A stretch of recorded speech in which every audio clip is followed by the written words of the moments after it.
teen tween looks up, gives you that exact face they give the microwave oven when it beeps. Yep, and it goes right back to eating. You are apparently as interesting as a reheated leftover. Today we're talking about that. So welcome to the Parent Support Circle. I'm Kurt. I'm RJ. Thanks for joining us today, RJ. Today's question is one we don't ask enough. How do we get our kids to see us as actual human beings, not just the parent who makes the rules? We will talk about understanding our kids. Today we're flipping it. If you're new here, welcome. Subscribe to the channel and you won't miss next week's. So let's go. Here's what's actually happening to your teen or tween. You're actually a function. You're a mom who asks about homework, your dad who has opinions about screen time. You are set on of constraint at the constraints of their existence. And that's developmentally normal. Kids aren't wired to see their parents as full people. But here's where it gets tricky. A lot of us were raised to protect an authority. Don't let them see you sweat. Be the rock. And stability matters. But there's difference between stable and invisible. When we perform invincibility, we accidentally tell our kids, I'm not like you. I don't struggle. I don't wander. I don't get it wrong.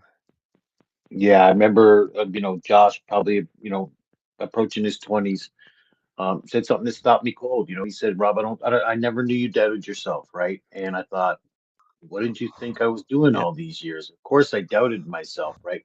I think I just didn't or tried not to let my kids see that. Yep, that's right.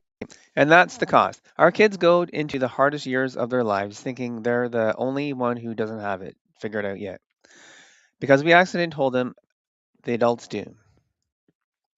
Right? And that's a heavy thing to put on a teenager. Yeah, that's right. It is. So let's fix that today, RJ. So there are five things, all small, all relatable and repeatable. Let's move. One, share something true about your day, not the edited version. Most of us share the safe, the one where we handle everything well. Try this instead. I had a meeting today where I said something I immediately regret it, and I've been thinking about it ever since.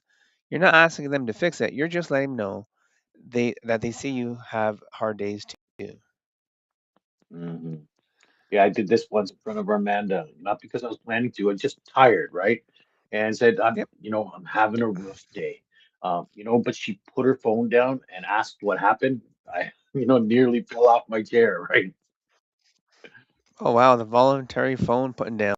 That's the dream, man. Yep, So let's go to yep. number two. Yep, number two here.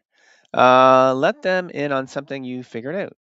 If you're learning something and you're getting good at it, just say that I keep getting this wrong, and it's kind of annoying, and also kind of fun. You just model that adults are a work in progress too. Yeah, I told Josh about something I was building um, that immediately fell, and he laughed for 3 minutes. Then I asked him to come watch me build the next one. That was a whole afternoon we wouldn't have had otherwise, right? Yep. Yeah, so just a little more relatable. Hey, things you mess up things too, right? So Yeah. failure, yeah, it's a little failure can like be a bonding mechanism, right? Pretty cool. All right, let's move on to number three. Tell them a story from before they existed. So, like, before you had kids, your kid has zero concept of you as a teenager with bad haircuts and worse decisions. That's untapped gold. I'm sure we have had some of those strange haircuts by barbers we don't like. ARJ. Mm-hmm. Yep, yep. I, Right on. So, yeah, so go ahead. go ahead. No, you go ahead. No, I was going to say, all right. So, when I was about their age, let's say, use that example, I completely bombed at something I cared about. Want to know what exactly happened, and then watch the fork stop moving. So it's like a conversation, right? Yeah, yeah. I remember I told Armanda something about that time, and I asked somebody out and right in front of people, and I got turned down in like front of 40 people. Yep. She was generally horrified for me, but then we ended up in Hmm. this whole conversation about rejection and how you survive it. which apparently she actually Right. needed right then. So it was actually fortunately Oh, timed. really? I just didn't know it at the time, right? But it was really Yep. helpful, really beneficial. Right. Yeah, that's kind of interesting. Sometimes we can share something about our lives and we're actually going through it and we don't even know, right? Yeah. That's a pretty good story there, RJ. So it opened a door, and you probably would never actually had that door open before, right? Yep. So let's move on to number four. That have nothing to do with them. What are you actually into? What bothers you? What's funny? Just be a person with perspective that exists outside of parenting. Yeah, look, I used to go outside. I love nature, and I, for a Yep. period of time, I got into bird watching, right? I was showing them pictures of Cool. birds that I was taking. I- They thought it was ridiculous, but then they started sending Hmm. me these bird memes, right? Which somehow turned into this Right. whole family thing. My weird hobby became a connection point between us. Something you can't predict, when lands. No, no. Bird watching is cool. My daughter has a app. You can listen to birds outside, and they tell you what kind of birds are there. And Oh, similar thing beautiful. happened to Yeah, that's interesting. my wife and my sister all do the same thing now, so it's kind of cool. And they can see different birds that they're not recognized. Hey, check this bird! I found this bird this week at my house or whatever. So kind of cool. Yeah, That's proof that it works, right? Something relatable with the kids or your family. All right, let's go to number yeah. five. Apologize like a human, not an institution. Nothing humanizes a parent faster than a real apology. Not you felt that way, a real one. I can say like I overreacted. That wasn't fair to you. I'm sorry. Short, true, no backtracking. Yeah, look, when my kids were young, I used to think apologizing would, undermine my authority, right? But Yep. I learned it was the complete opposite.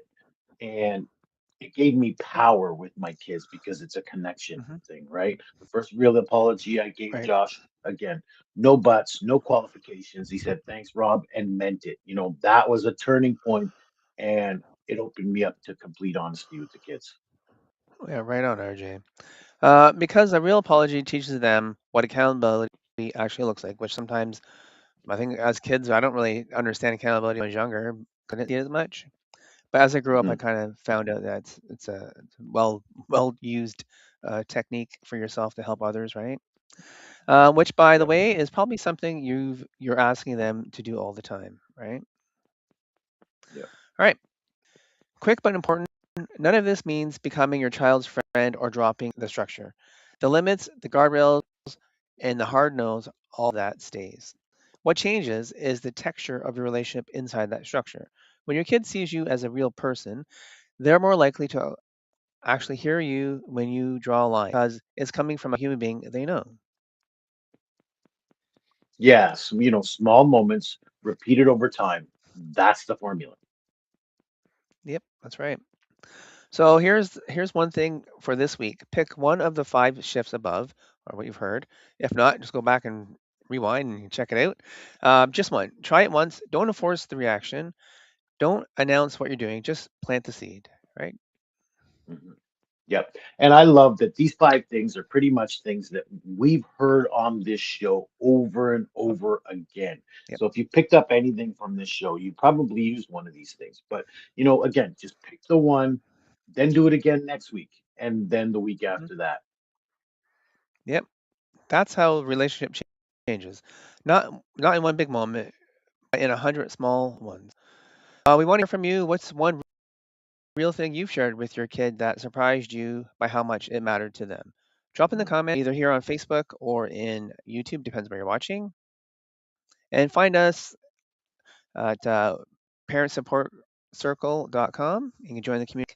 If this show has been useful to you, leave us a review. It takes a few seconds and it helps other parents find us too. RJ, any final words for Mhm. today? Said it before, say it again. You're more interesting than you think you are. You have more power than you think you do. Let your kids find that out. Yeah, go be a person. Your kid is watching. I'm Curtis, And I'm RJ. and this is the Parent Support Circle. And well, guys, we'll see you next week. And thanks for watching and listening. Yep. See you in the next Take care. show.